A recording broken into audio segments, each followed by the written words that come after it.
வணக்கம். கேப்சிகம் பன்னீர் கிரேவி எப்படி பண்ணுறதுன்னு இன்றைக்கி பார்க்கலாம்.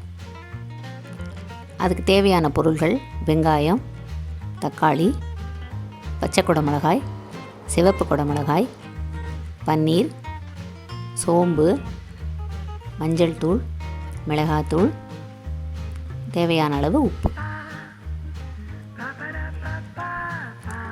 நான் ஒரு நான்ஸ்டிக் போட்டிருக்கேன். அதில் ஒரு 4 ஸ்பூன் எண்ணெய் விட்டுக்கிறேன்.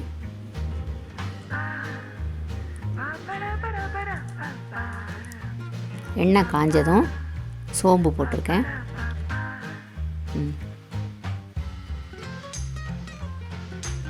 சோம்பு பொரிஞ்சதும் வெங்காயம் போடுறேன். வெங்காயத்தை நல்லா வதக்கிக்கணும். லைட் ப்ரௌன் கலர் வர வரலாம் நல்லா வதக்கிக்கணும்.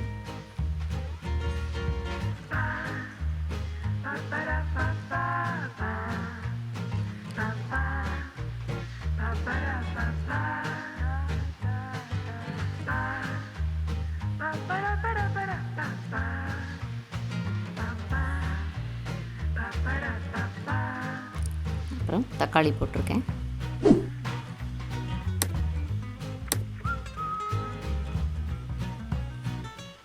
தக்காளி போட்டு நல்லா வதக்கிண்டு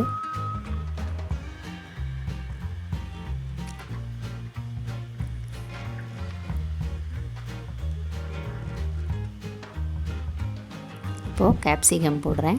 சிவப்பு கேப்சிகம் போட்டிருக்கேன். அடுத்தது பச்சை கேப்சிகம் போட்டிருக்கேன்.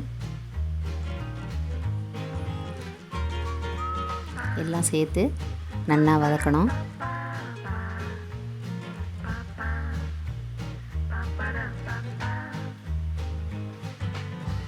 கொஞ்சம் வதங்கினதும் மஞ்சப்பொடி, மிளகாப்பொடி, 1/2 ஸ்பூன் மஞ்சப்பொடியும் 1 ஸ்பூன் மிளகாப்பொடியும் போட்டிருக்கேன். தேவையான அளவு உப்பு போட்டிருக்கேன். சேர்த்து எல்லாத்தையும் நல்லா வதக்கிட்டு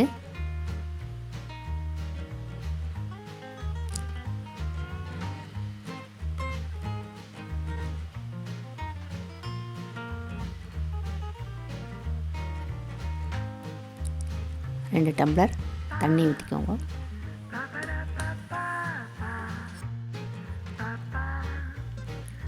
முதல்ல 1 டம்ளர் தண்ணி ஊற்றிக்கோங்க.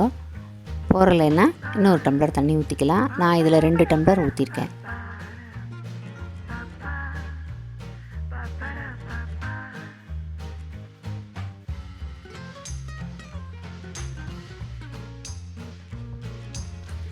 இது நல்லா கொதிக்கணும். மூடி வச்சுருங்க. ஒரு 5 நிமிஷம் கொதிக்கட்டும். அது கொதிக்கிறதுக்குள்ளே நம்ம ஒரு சின்ன கடாய் போட்டு பன்னீரை ஃப்ரை பண்ண போகிறோம். அதுக்காக 2 ஸ்பூன் வெண்ணெய் போட்டுருக்கேன். அது வெண்ணெய் கொஞ்சம் உருகிட்டு வரட்டும்.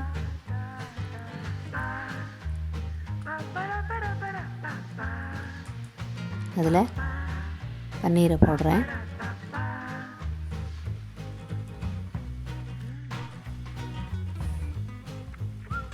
பன்னீர் நல்லா ரோஸ்ட் ஆகிற மாதிரி நல்லா திருப்பி விட்டு இல்லை கலரி விட்டுக்கணும்.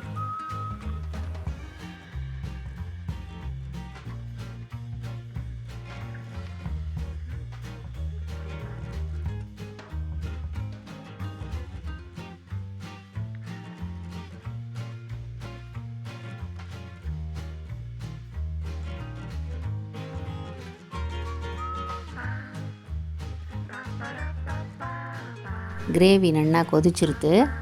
இப்போது பன்னீரை ரோஸ்ட்டாக எடுத்து வச்சுட்டுருக்கிறத அதில் போட்டுருவேன்.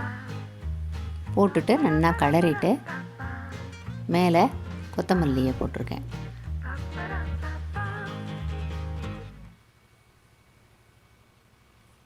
இதில் ஒரே ஒரு கரண்டி தயிர் விட்டுருக்கேன். லெமன் புழியறதுக்கு பதில் நான் தயிர் போட்டிருக்கேன். எலுமிச்சம்பழமும் 1 ஸ்பூன் புழியலாம். தயிரும் விட்டுக்கலாம். ஒரு டேஸ்ட்டுக்காக தயிர் விட்டுருக்கேன்.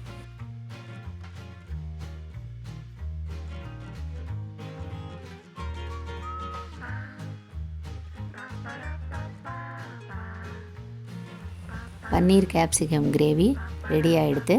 பிடிச்சிருந்தா லைக், ஷேர், சப்ஸ்கிரைப் பண்ணுங்கள்.